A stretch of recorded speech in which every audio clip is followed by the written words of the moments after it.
Boom! Tactical protection review. Learn protection strategies from a protection professional. Dude walks in with a shotgun, steals something, tries to walk out. Bop, bop. Mom at the store, at the liquor store, shoots through the glass, rolls up to finish the job. I think she hit him a few times. Looks like he drops. He's coming back. They're in a struggle. Daughter or other female gets a shot off. They're in a struggle. This is a fight for her life right now.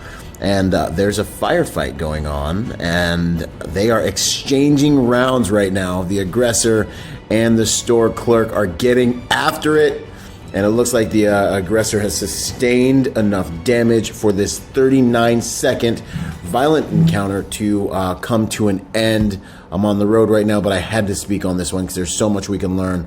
Boom! ByronRodgers Tactical Protection Review. Learn protection strategies from a protection professional.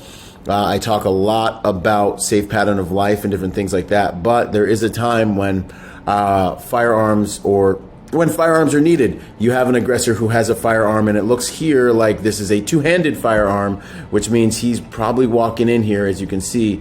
He's probably walking in here with a considerable amount of firepower. It's a tall order to stop somebody with a pistol, but he walks in with what looks like a shotgun. He makes his way in. He is conducted his robbery. As he's walking out, now, it should be said that ideally you do not want to engage an adversary from behind. Consult with your lawyer, but there's a lot about litigation that says that this might be, it can open you up to some vulnerabilities, because the reason we utilize weapons is to change behavior, right? That's the reason we utilize deadly force. That's the reason we utilize force multipliers. That's the reason we utilize non-lethal, right? Is because we need to change someone's behavior. This person looks like they're going to take a life, either my life or the life of someone else. And so I'm going to use deadly force to stop a death from occurring. That's generally the context. But what we have here is a special situation and special circumstance. She does decide to engage him from behind as he's walking away. However, this might be, right, we're Monday morning quarterbacking here, so I don't know all the specifics, but this might be a situation where that door is now locked and he is not going to be able to get out of the liquor store.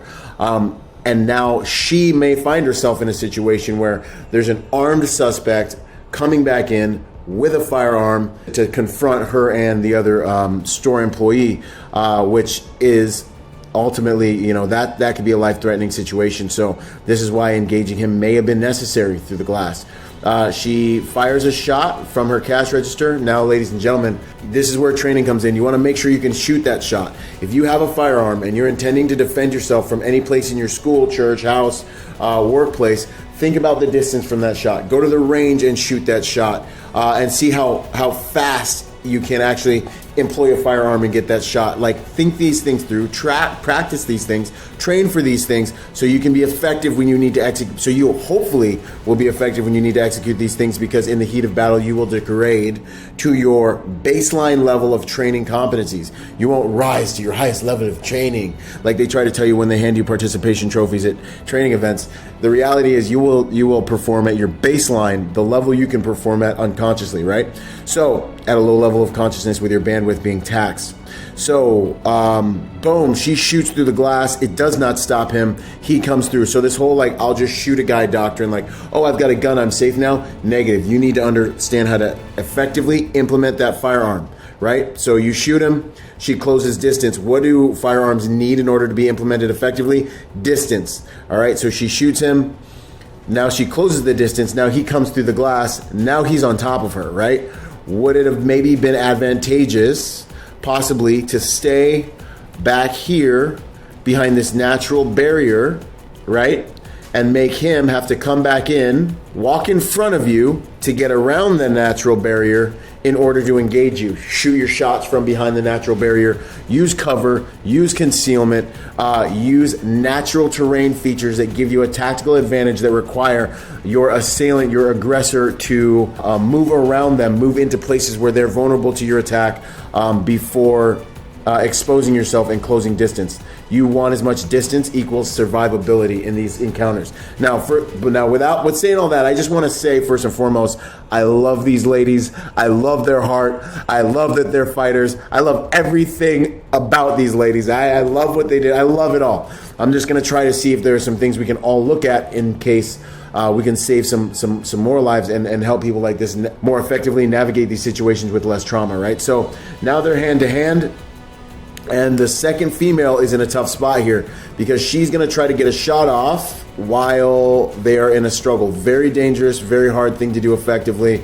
Geometries of fire, and this is a perfect example of how hard it is to actually do that. They're going crazy, and you can see the muzzle flash, and you can do a little quick math, as they say, as Men's Not Hot would say, at like geometries of fire and where the trajectory of that round might be headed, depending on what load you're firing, how far it's going to go. So considerations. If you're going to be dealing with someone, dealing with a suspect, you want to have them in an L shape as much as possible. So this person is searching the suspect.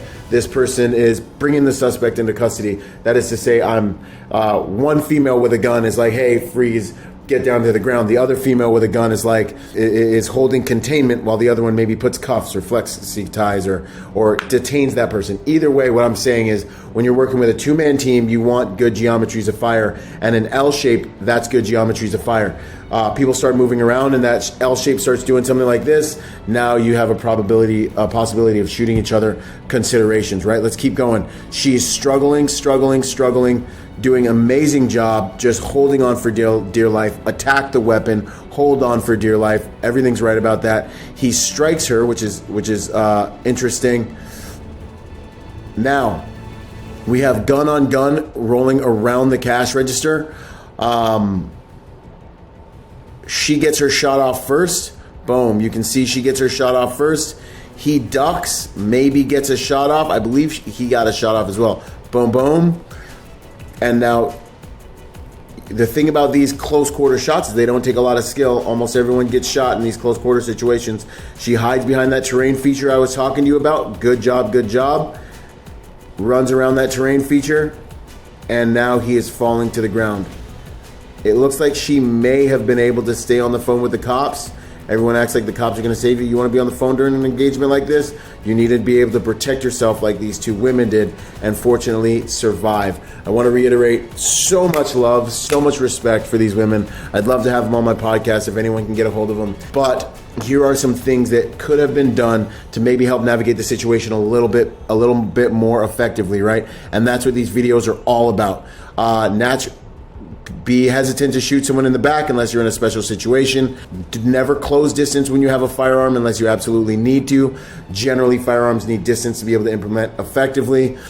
Use natural terrain features to separate yourself from your enemy and make them do things that will make them more vulnerable to your attack, or use natural terrain features for cover and concealment. Think about an L-shape ambush when it comes to dealing with a two-man team dealing with an aggressor. You guys want to make sure you maintain good geometries of fire.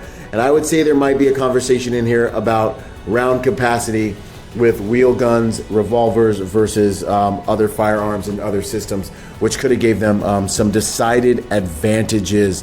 Anyways, ByronRodgers, protector by nature and by trade, giving these two ladies so much love and respect for being protectors. And ultimately, we see that anyone can defend themselves with a firearm. The firearm is the ultimate force multiplier in the game. Mom, dad, older person, younger person, everyone, the firearm is the ultimate equalizer. Get you one. And let's make this world a safer place by helping good people to become more dangerous. Love ya. Out. Boom. Boom. It's finally here. Go to protectornation.com to join the Protector Nation community. Learn online and become part of our Protector Nation family. I look forward to seeing you guys there and for us all to join forces to make the world a safer place by helping good people to become more dangerous. I'll see you there, and until then, be peaceful but not harmless.